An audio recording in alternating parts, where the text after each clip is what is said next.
Look at it, just outside of Austin, eastern edge of the Edwards Plateau in a little savanna setting. This is paradise to me. This is just such a wonderful biome. Quercus fusiformis, Texas cedar elm, Berberis trifoliata, and you got Berberis swayzei here too. This is just, this is a special place. Yucca rupicola, or rupicola if you want to pronounce it like that. Don't matter. A nice chunk of karstic-looking limestone right there. Look at this. What a nice climate. Probably needs a little bit of burning at the right time of year. Another allium still going off. I mean, there's allium everywhere, but this one's still going off. Surely this was being consumed by native peoples. Maybe the Comanches were making, little mini onion rings. This is a nice one. All right, we talk about endemics to the Edwards Plateau because it's kind of an island, with the more mesic areas to the east and the drier Chihuahua Desert to the west, and it's kind of elevated here, just a big island of limestone. So this is another Edwards Plateau endemic, Berberis swayzei. All right, not to be confused with Berberis trifoliolata over here, the agarita. You can make a little lemonade out of those red berries. Very spiny foliage. The leaves have just basically been turned into spines. They are like, it feels like hard plastic, and they're spiny as hell. And they're probably hybridizing. Look at the much larger berries on these guys. Look at this. God, it's a fucking that beautiful color, that chalky green color. Look at this, the spines on those pinnate leaf. Oh, and flip it over. Look at that. Get a nice white wax, a nice white stomatal wax on the underside, the abaxial surface of those leaves. Beautiful Diospyros texana right there. Look at that bark. Look at that smooth bark. God, the hell with crepe myrtles. They should be banned. This is the year you have a plant that gets that same smooth bark as crepe myrtles, but is perfectly adapted to the climate, geology, soil, pollinators, and herbivores of Texas. The Berberis trifoliolata and Berberis swayzei couldn't have diverged too far in the past because they seem to be hybridizing. This seems to be an honest-to-God hybrid. I mean, look at those fruits too. The agarita, and it got kind of a pinnate thing going on. That's not a trifolia leaf. You got another node right there. Agarita the fruit's already turning red. These are not red yet. What a great species! What a great species, man! So much good stuff here. Yeah, that seems to be a hybrid. I don't quote me on it, but it seems to be a hybrid between trifoliolata and swayzei. Nice little prickly pear hiding out down there. Let's see, you got smilax. You got that greenbrier in the ground, big tuber, resprouts from fire. They probably got fires here historically. This looks like it probably needs a good burn.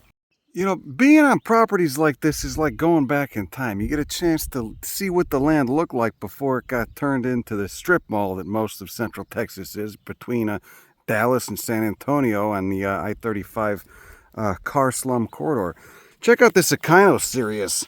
This is pretty cool. Look at that nice netting it's created. It's created its own shade screen. Not very spiny to touch, not too painful to touch, but it's a nice shade cloth to protect it during the long, hot, dry summers right here at the beginning of the Edwards Plateau on these thin limestone soils. All right, the bedrock's obviously very close to the surface here. Not much soil. That rock retains heat. It heats up, drains really quickly. Got a rhodium texanum. That's those red leaves. Little storkbill fruit. Member of the geranium family. Really cool native. See, there's the fruit. Looks like a little bird beak. Look at it though. That's a beautiful little Echinocereus, endemic to the Edwards Plateau. Oh, that's nice. There's your cup of calm for the day. Don't think about that guy you want at the club. Don't think about, your boss at the kid. Just breathe in, look at this. Just imagine, Quanah Parker's posse rolling through here 120 fucking years ago. Look at that. These beautiful grasslands, oak savannas, and then the Pedernales River behind me. Berberis trifoliolata. Got Stellingia texana over here. Oh, see these bright green? There's some that were actually in flower. Limestone substrate. Beautiful antelope horn milkweed right next to a liatris, right next to a liatris punctata right next to the blazing star. I mean, this spot's got to be just lit up with pink torches of flowers in late summer. Look at that milkweed. Jesus Christ. This is nothing, too. It's just a big globe. We've been rolling by massive globes of this Asclepias. Just these huge globe inflorescences. Here we go. Gelphimia angustifolia malpighiaceae, all right? A malpighia flower, certainly. Unmistakable. Look at those. Do they got those little lipid glands at the base? No, a lot of malpighias do. But you can see those petal claws. Looks like an oar. It tapers into like a little rod. Looks like a paddle. Got quite a big tuberous root in the ground right there. Here you go. Here's Stellingia euphorbiaceae. Look at that. That's a cool genus, man. There's all different kinds of Stellingias. You go to Florida, they got aquatic ones. Big spike of flowers. Those are the male flowers right there. Oh, look, there's little cups. What are those? Are those little nectaries? What's going on there? Is that what's going on? Little nectaries? Is that what lures pollinators in? The leaf margin on that, too. Another plant with a big rootstock in the ground, because I imagine it gets hot and dry as hell here in summer. Got Thelosperma everywhere. Like a thread leaf. Photosynthetic stem. Glabrous, and then flip it over and look at those phyllaries and those caliculi subtending everything. Look at that. That's a beautiful flower. Common as shit, too. Here we got the Lygodesmia. It's a chicory, right? How do you know it's a chicory? A chicory is just a member of the sunflower family Asteraceae, but in the subfamily Cichorioideae. How do we know it's a chicory? Look at these ligules, what look like petals, but again, this is a sunflower family terminology. These are ligules. See the end of it? See, instead of having 3 teeth, they have 5. 5 teeth is chicory family. I think there's maybe the Barnadesias maybe have 5 teeth at the ends of the ligules, but we know it's a chicory family. Lygodesmia is that genus. All right, lettuce is a chicory, by the way. Anyway, so there you go. Look at that nice, look at that involucre too. Long ass phyllaries, those green bracts that hold everything together. Fucking beautiful plant, man. These are really nice, and you can see those long styles in there. Purple anther tubes and long bifid forked styles. God damn, that's a nice one. Cure all manner of spiritual malady out here, you know. When you feel spiritually sick, you know, pretty fucking rotten. This shit is, you really got to get out here. You got to get out to places like this. That's why it's sad that so many are being lost. Look at that, Echinocereus. Fuck me. Jesus Christ. That is beautiful. Beautiful geometric patterns. Just take in the whole plant community. You know, if they could put this in a bag, I'd huff it. Yeah, look at that. So the soil's thin enough and the bedrock's close enough that cacti have an edge. They're not going to get smothered or outcompeted. Echinocereus reichenbachii. Flowers are done. Ovaries, God damn it, buried. Jesus Christ. Look at this. Look, he's got no boundaries. Huh? No boundaries, you little shit. You're lucky you're cute or else I'd sell you. Anyway, here you see the swollen ovaries, the fruit's going off, not ready yet. They don't readily dehiss. Probably another week or two. But, that's just the fucking geometric spiraling wonders of geometry right there. Beautiful patterning.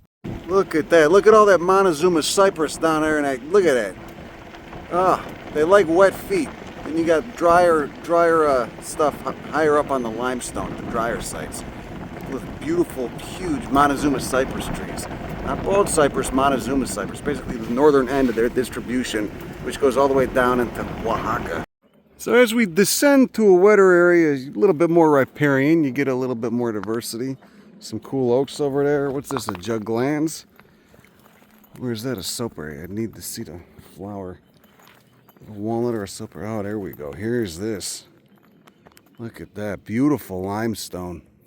Beautiful limestone with Taxodium mucronatum in the rivers here. Same species as El Arbol del Tul down there in Oaxaca. That massive, but these are basically relatives of redwoods. The former Taxodium family, Taxodiaceae, now in the Cupressaceae redwood family. It's a nice drop off. They got that weird ecotype of poison ivy, which is it's more like a poison oak. It's not a vine. It's more of like a shrub, like a Scandin shrub. There's a Chatterbox lanuginosum again. Got a cool, what is that, a Myriopterus? It's terradaceae. You got that revolute margin on the undersides on the leaflets right there. That the pseudo-indusium. See that? It's coming out the limestone. Got Frangula caroliniana, buckthorn family, the coffee berry. Oh, that's nice. Here's a Taxodium mucronatum, man. Look at that. Yeah, and of course, no knees. This is nice. Jesus Christ. This is nice. This is pretty nice. Look at that beast. Look, it's growing into the wall. It's growing into the frickin' cliff. Oh, God. How old is that guy? Look at that. Buddleia racemosa. It's a lithophyte. Lithophytic plant right there. Look at those opposite leaves.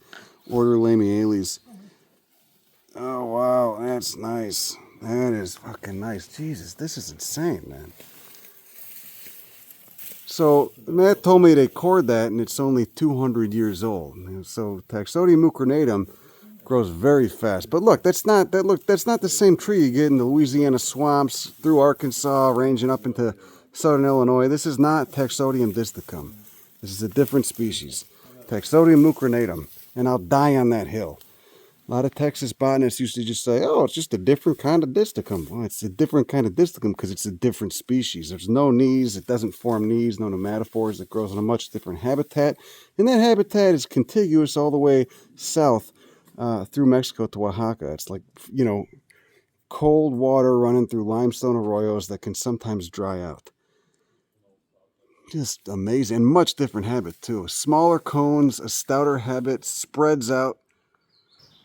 Just phenomenal fucking species. You could plant it in a landscape, but it's got to have water somewhat close to the surface. You can't plant it on a dry hill in central Texas.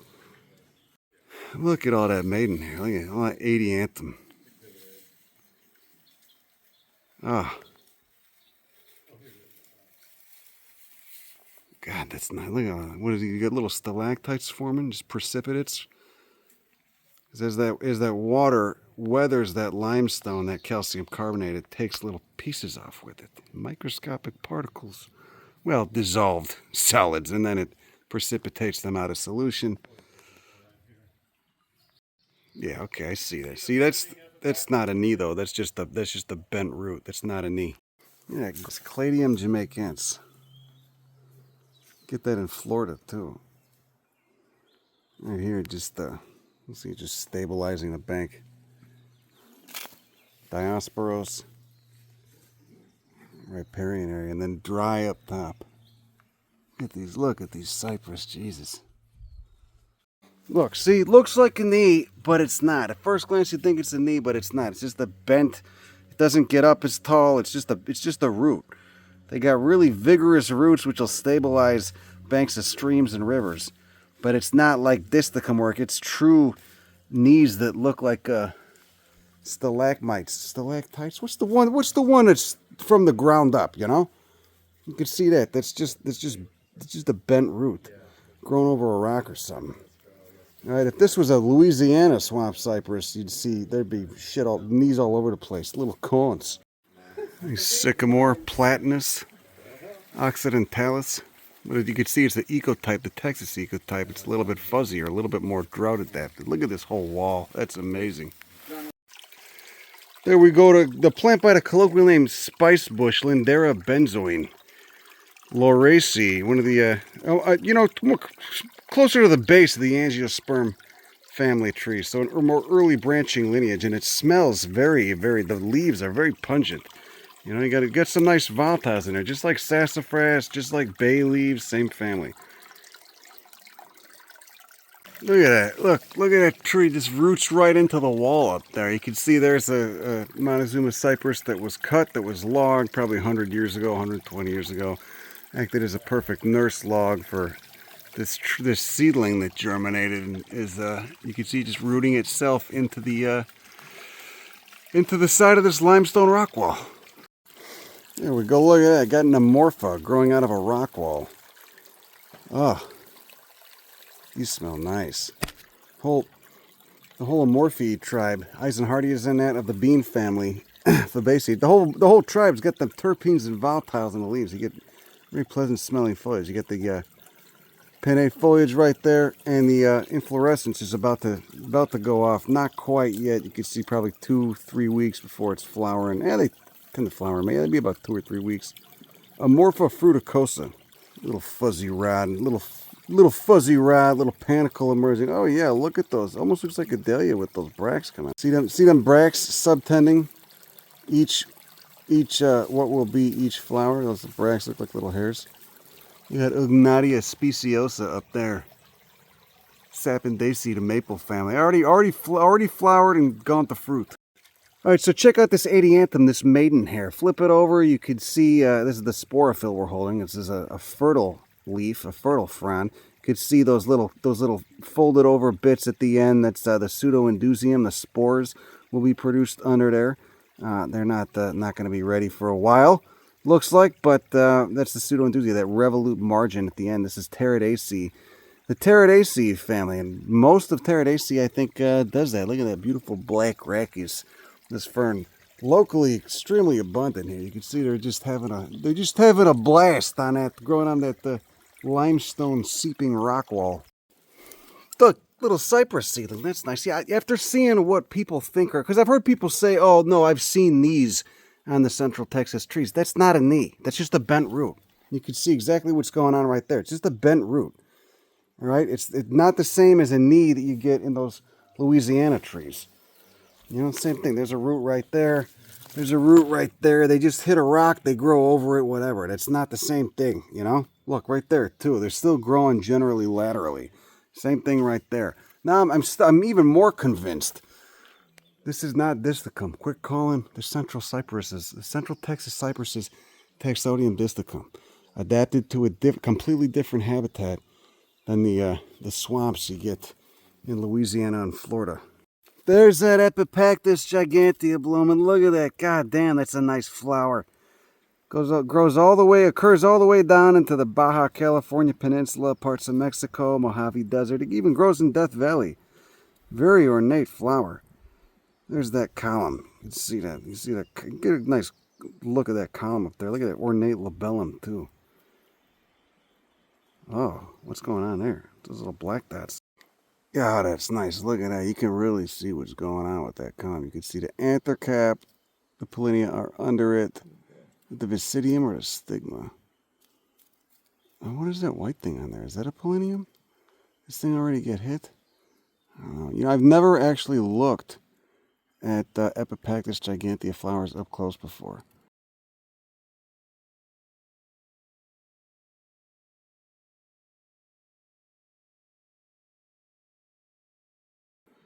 Looked at plenty of orchids before, wild shit you see in Australia, New Zealand, all those cool terrestrial orchids, you know, have cool pollination systems. Look at that hinged labellum, how it just flaps back up. Orchids always have really cool pollination systems. There you go, lift that green anther cap up and look at those pollinia under there, those two pollinia. Just pollen globs. All it takes is one of those to land on a stigma and you get, 500,000 pollination events, 500,000 dust-like seeds maturing in, 4 to 6 weeks. How long does it take Epipactis fruit just to dry the hissing capsule? How long does it take it to mature? Hopefully I didn't just fuck up that flower. Probably did. That's okay. Yeah, see, so this Epipactis, like all members of Epidendroideae, and I think Orchidoideae too, only has a single stamen. A single stamen, a single anther. The anther, of course, has 2 theca. They're just anther lobes. And then, you'll have a staminode on either side, maybe. So, what are those prongs? I don't know. I'll have to look into it, man. Every orchid's a goddamn puzzle. Really worth looking at closer. Orchid flowers are amazingly complex and really cool.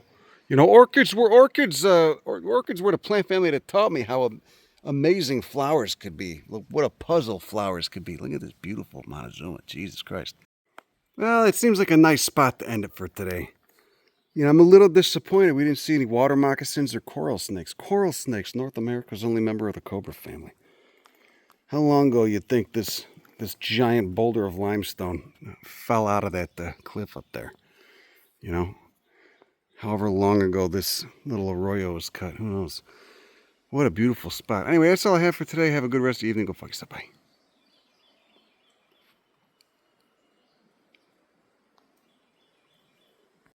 Look at that. Erycema dracantium. Already post-flower. They flower pretty early in the year. It is. It's just like this whole little canyon is like a paleo relic. This little vestigial habitat from the kinds of habitats you get further east, you know, in the wetter, more mesic east. Look at the Echinocereus reichenbachia. Look at that. Just growing right out of the limestone. Little rock garden. Oh, look at that new growth. Dude, look at how dense and white that all those spines are. Jesus. Oh, it's beautiful. It's got a stupid common name. The lace cactus. Get the fuck out of here. It's Echinocereus. It doesn't even, I don't even care it's not flowering anymore. I don't even care I'm late to catch it flowering. That's such a, Jesus. Thriving here. Somebody should be growing that in mass. Oh, here's a cool one. Schoenocaulon texanum. Feather shank. These fucking common names. They're so needlessly complicated. Just learn Schoenocaulon. Fuck. There's other species in the genus. It'll be cool. Anyway, Melanthiaceae is the family, all right? In the order Liliales, all right? So it's not Asparagales, which is the other big monocot order. It's got a big bunch of members out here, you know, like the orchid we just saw, or like yucca, or etc. This is a relative of true lilies, a true relative of lilies. And Melanthiaceae is actually, can be a very toxic family. It's got a lot of toxic members. Death camas is in that family, as are corn lilies. Anyway, look at those beautiful flower spikes. Really pretty flowers on it. See, this one's already done. Let's look at this one. You still got those anthers on there. Fucking banger of a plant. Apparently likes growing on those thin caliche soils, thin limestone soils. See, the flowers at the top aren't mature yet. Flowers down towards the bottom are done. And there's those leaves. Another geophyte got a corm or a tuberous root in the ground. Look at that. That's a bulb in the ground. Beautiful fucking plant. That is a nice colony of cactus. I don't want to step on it. Look at this little guy just growing in a crack in the limestone. All right. Spines not as much for armor as much for shade screen and camouflage. Echinocereus reichenbachii. Let's go to Lukenbach, Texas. Oh, that's a different word. You know, do these malapropisms sometimes. Echinocereus lukenbachii. Let's go to Lukenbach, Texas. Waylon and Willie and a boy. Everybody, Waylon and Willie and a boys. Look at that. That's goddamn, I love this. Lindheimera texana, member of the Silphium tribe. Look at those filaries, that gives it away. Is a member of the Silphium clade. Engelmaniae. Texas yellow star. Look at that. What is that, a sulfur? Is that a sulfur hitting that lycodesme? Look at it. Hey, check this out. Look at these nice. The phytomelanin in those seeds of the rain lily, that Zephyranthes, right? Phytomelanin, same pigment you get in seeds of yucca, of agave, of many closely related species, in the Asparagales. Phytomelanin. See, look at that. The papery seed just blows away. It could blow away easily in a harsh wind. Thought it was just a bee fly hanging out in the Stillingia. Look at that, though, okay? Just like croton, well, most crotons, plants are monoecious, separate male and female flowers. The female flowers are on the bottom, and the males are up top. Is that right? Are those males up top? Yeah, they're not ready yet. Is it protogynous? Is it, you know, female first to avoid selfing, to avoid fucking itself? Promote outcrossing. But look at those little cups. That's what's luring in the pollinators. Little nectar discs. Oh, that's very curious. Oh shit! Just like a euphorbia, it's bleeding latex, which of course is in the same family. It's in Euphorbiaceae. I wonder how toxic that latex is. Doesn't smell very nice. It smells very chemical rich. Probably some toxic secondary metabolites in it. Look at that little bee fly. I've been trying to get photos of him, but the motherfucker won't settle down. Right? He's getting all over the place. But anyway, I was saying plants are monoecious, male flowers up top. I don't think that's true. I think they're dioecious. I mean, I have yet to see what those are. Very obviously female flowers. You can see that triphid stigma subtended by an ovary, and you know, obviously much different look than anthers. But are these the same up top, or they're gynodioecious? I don't know. But over here, you got male flowers, and you very obviously don't have any female flowers down below. Those are just male flowers. But again, those little cups, those little nectar cups, that's what gets the pollinators in there. Probably a shit ton of cool bugs coming through. Oh, who's that guy? Who's that little shit? Look at that guy. Where'd he go? There he is. Look at that. Look at these cool beetles. Fucking Coleoptera, man. Tons of cool beetles out there. You know, you just start sniffing on everything. So much interesting shit.